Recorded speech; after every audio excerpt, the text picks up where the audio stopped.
And it didn't matter that we were sending out 800 or 5,000. The person who received one package, it needed to be all just perfect for them. Welcome to The Talk Chamber, a production of the Greater Memphis Chamber.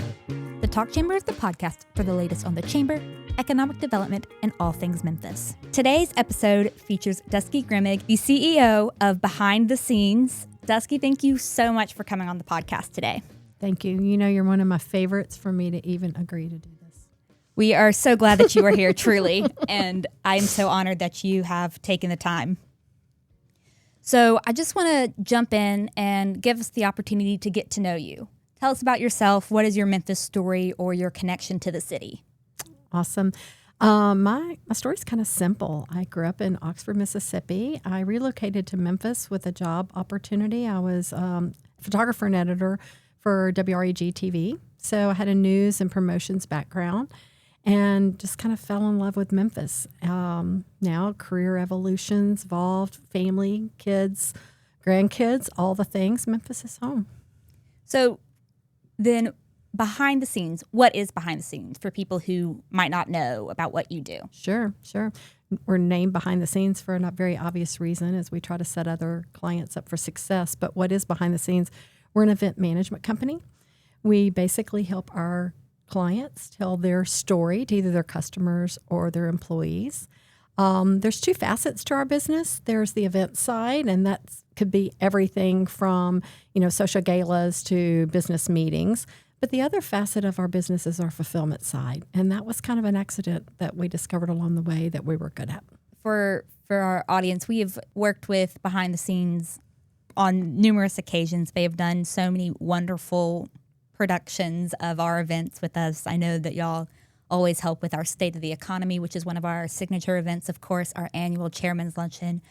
And they really, the way they conduct business is so behind the scenes, is true to the name. They do what you need them to do, and they do it they do it swiftly, quietly. They get it done, and then for a regular attendee, it's like perfect. It just appeared.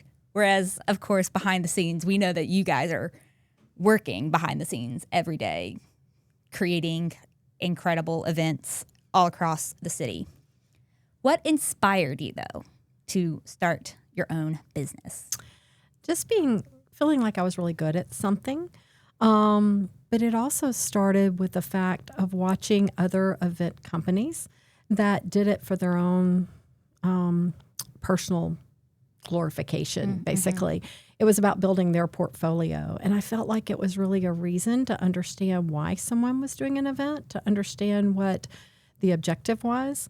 It's a creative industry that we work in, but it's got to be done on a project basis. So often we refer to ourselves as a project management company because it's really about the task list. It's about getting it done and about being financially responsible for those clients. So I always want to say, what's the reason we're doing it? What's the why? And then how will it be measured afterwards? And so, it's a creative field to play in, and that's a whole lot of fun. But at the end of the day, it doesn't matter about building our portfolio. It's about getting a task done for our client. And the irony is I'd done a couple of meetings, and I asked a client that was really creative. I was like, what should I name this company if I launch out? And she goes, Behind the Scenes, because you don't care about yourself. You care about just making it good and making it right. I had a video background, and so it was really easy to transition from those task lists and the to-do and the liability and the responsibility and the financial budgets to transition into events. Yeah, I find that to be an interesting jump from that video news background to events management and planning. But the creative side is there, and the logistics, the type A organizational kind of brain is there. And that's what makes Behind the Scenes really unique, is that you've got both. You're good at both. You're not just creative people who do creative things and can come up with creative ideas. Right. You execute the ideas. And that logistics, if you have never dealt with event logistics, is hard. Yeah, we had finished a very large project over in the Northeast Arkansas side for a large corporation. And we had done a lot of video work. And the client, I just thrived making their vision come to fruition. And at the end of it, he said, if I just had somebody to handle all the other aspects of the meeting like you do. I was like, well, what's wrong with that? He's like, well, they go over budget or they don't hit timelines. I was like, there's no reason those shouldn't.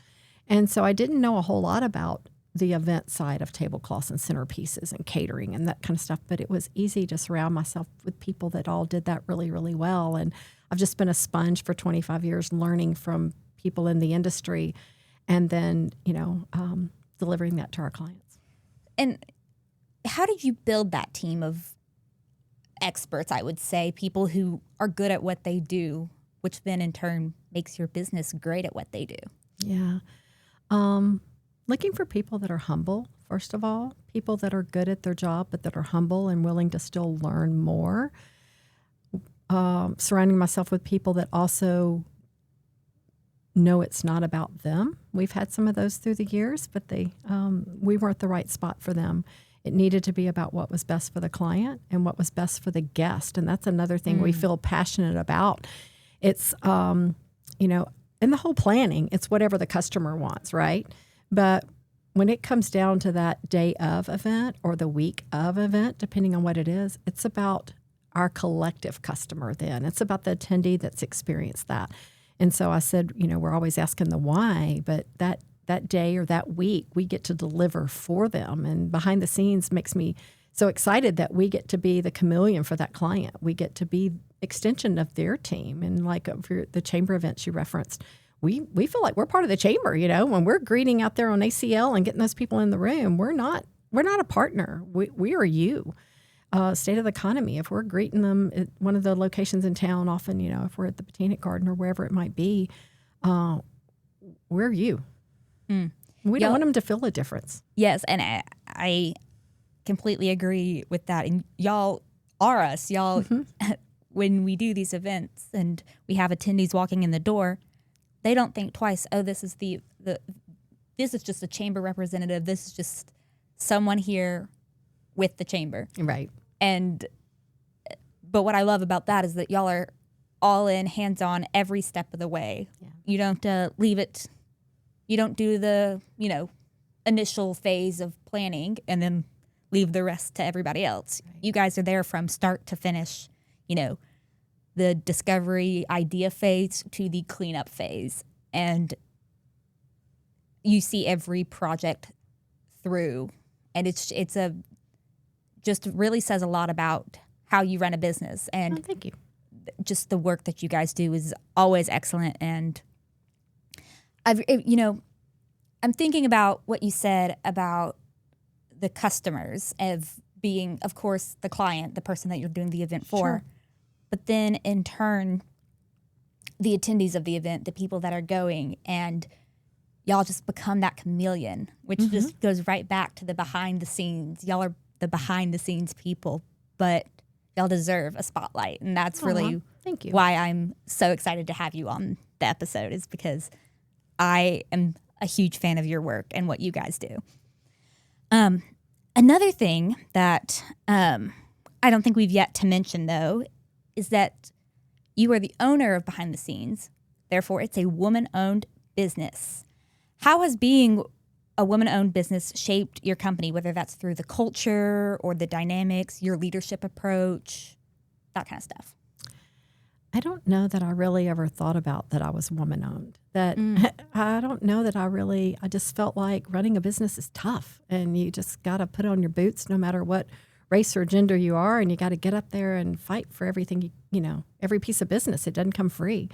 And people don't remember, this portfolio that you have. They remember the last project you did. And so I didn't feel like I needed special considerations because I was a woman-owned business. I just felt like it's tough. Let's just all get out there and do it. I'd probably been in business 5 or 10 years before I started doing any of the small business, women business certifications. And honestly, that didn't grow our business. And I hate to say that. What grew our business is the networking I did because I got involved in those organizations. Right. No different than being involved in the chamber. The chamber has built our business and grown our business through the credibility and those relationships.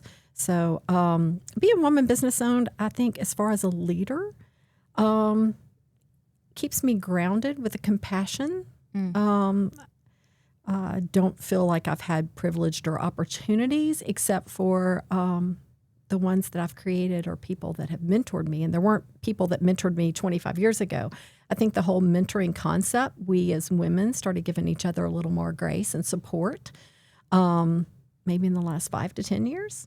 And so I've tried to take opportunities to mentor forward myself now.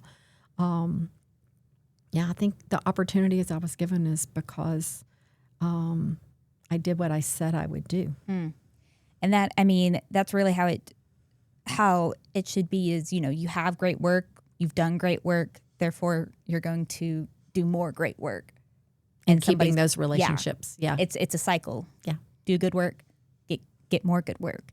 So I'd like to pause for just a second and talk a little bit about the mentorship that you have done.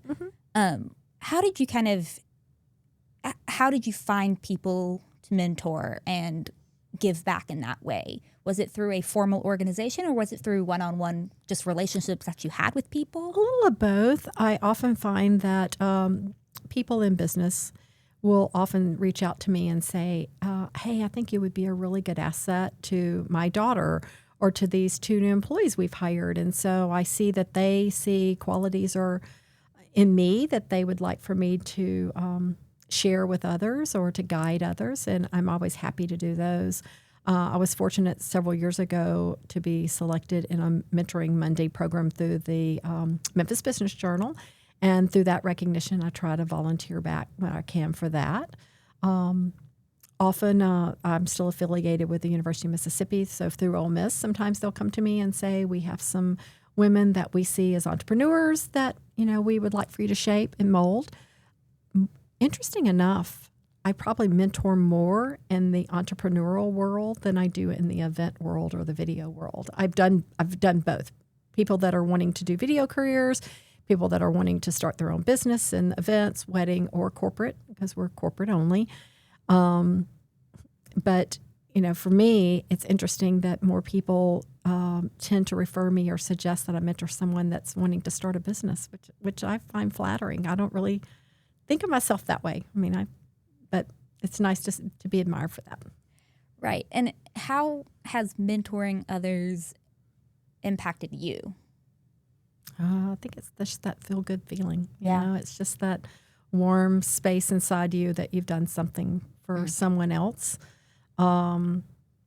When I was starting behind the scenes, I didn't have someone to guide me. And there wasn't a magic sauce. Now it's everywhere about, follow these steps, do these things, don't do these things. Right. And so they've got all the written materials they need. So what it makes me feel good too is just to hear their dreams and to help inspire that. So you've referenced it a couple of times, but I've got to say it, 25 years now of behind the scenes. Congratulations. I'm going to give you a round of applause for that. I'll take that round of applause. That's a huge accomplishment for any business to make it 25 years.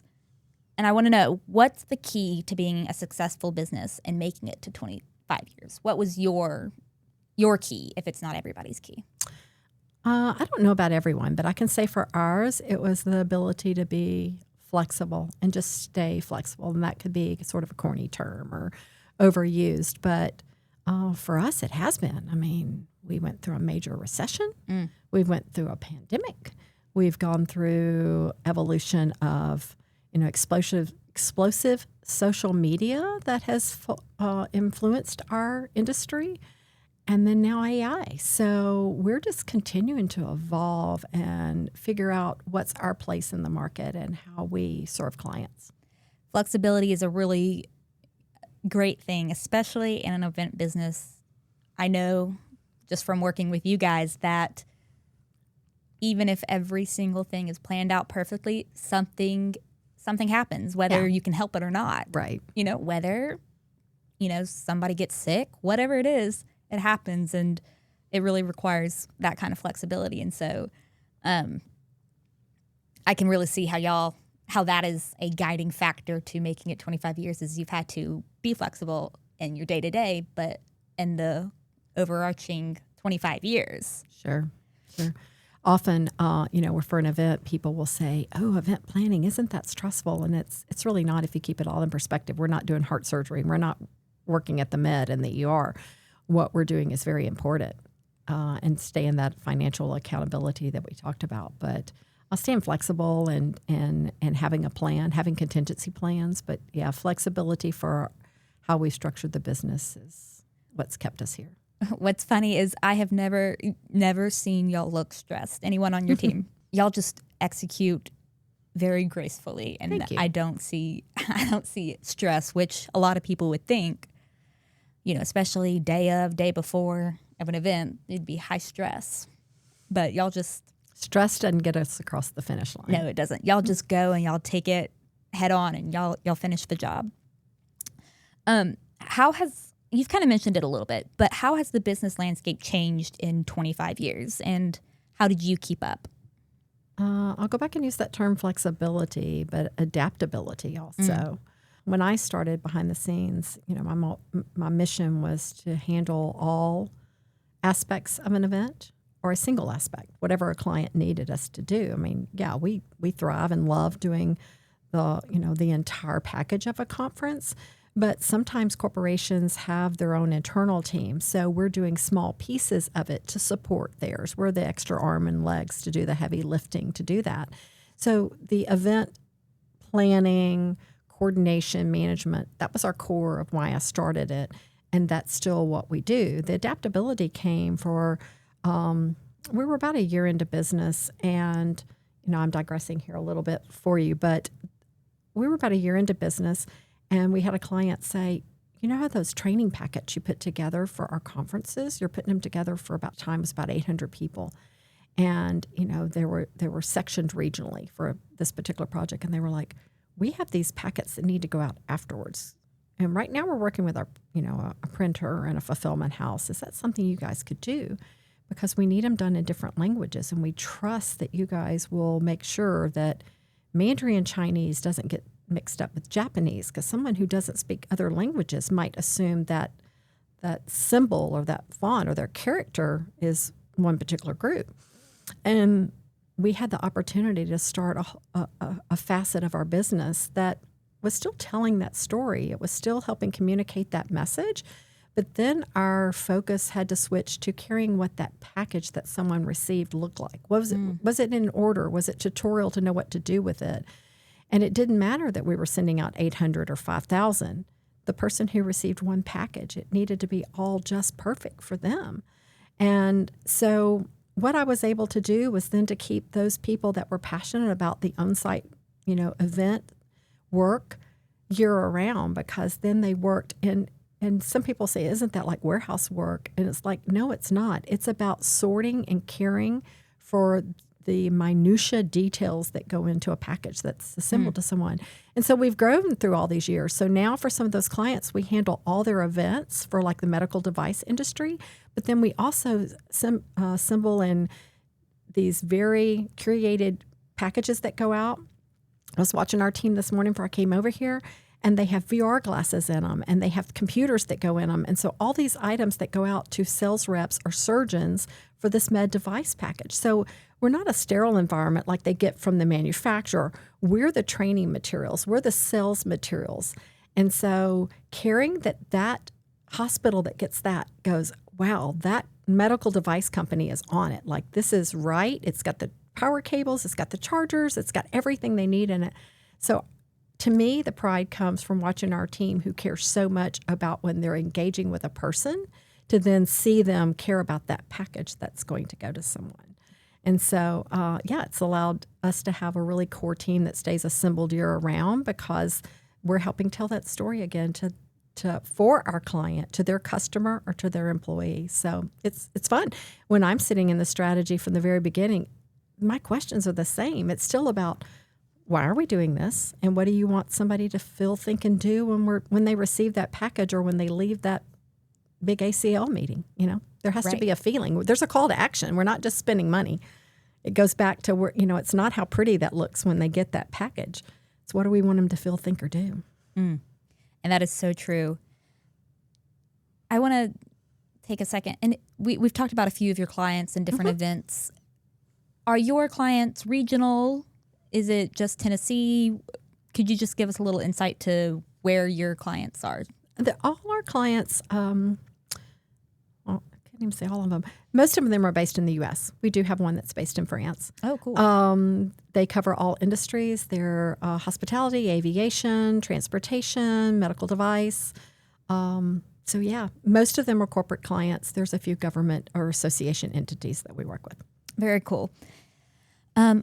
So kind of in the similar vein as mentorship, what is your advice to a new business owner or an entrepreneur who is desiring to make it to that 25-year mark? But it's really about having a plan. And that seems so silly, but your plan might be, what's your marketing? But it's that financial. And I would think the 25-year success has been, what was our plan when work was slow? What was our plan when we missed a financial cost of operations or a cost on a project? What was our plan when clients decided to pay in 90 days or 6 months? So having that plan for a financial basis is probably what's allowed us to be around for so long. Again, I think there's so many people that are smarter than I am that advise you on your business plan and your marketing plan and those things. But sitting here 25 years later, I would say it's having a support structure to help you through, those financial obstacles that come up. Right. And we are kind of about to close out this episode. So I wanted to kind of get your thoughts. What's the future of Behind the Scenes? What do the next 25 years look like? The future of Behind the Scenes, basically, Taylor, is us still evolving and adapting. Obviously, AI is influencing every industry, and it is ours. And so how do we stay relevant with the technology that's changing? So when clients can come to us with visions that they want for their meeting, how do we execute them? So how will we stay relevant when people are using so much more social media and AI for their planning and their day-to-day? So considering that. Other things is basically I have 2 grandbabies, and I'm loving tons of time with them. So we are in transition discussions. I'm not ready to reveal some of that, but just exciting all the way around. We stay in a continual world of learning. And in our world, that's, trend colors and table linens and styles of centerpieces and engagement opportunities and activations that, are more what do people your age want to do when they're there. And so all of those are so fun for me to watch how we're adapting and offering that. But yeah, lots of things. Just staying in a learning, adapting, flexible mode, but then also talking about a few transition changes. That's awesome. Dusky, thank you so much for sitting down with me and just sharing about behind the scenes and your success over the past 25 years. Thank you. It's been fun.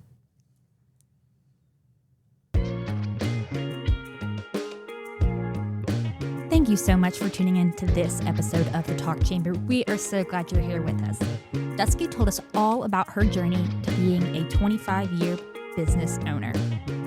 It's with her hard work, adaptability, and flexibility that she was able to achieve 25 years of business with Behind the Scenes. If you enjoyed this episode or learned a valuable piece of information, share this episode with a friend or maybe even a colleague. Subscribe to the Talk Chamber to keep up with the latest on the Chamber, economic development, and all things Memphis. Follow us on social media at Memphis Chamber, and we'll see you next time.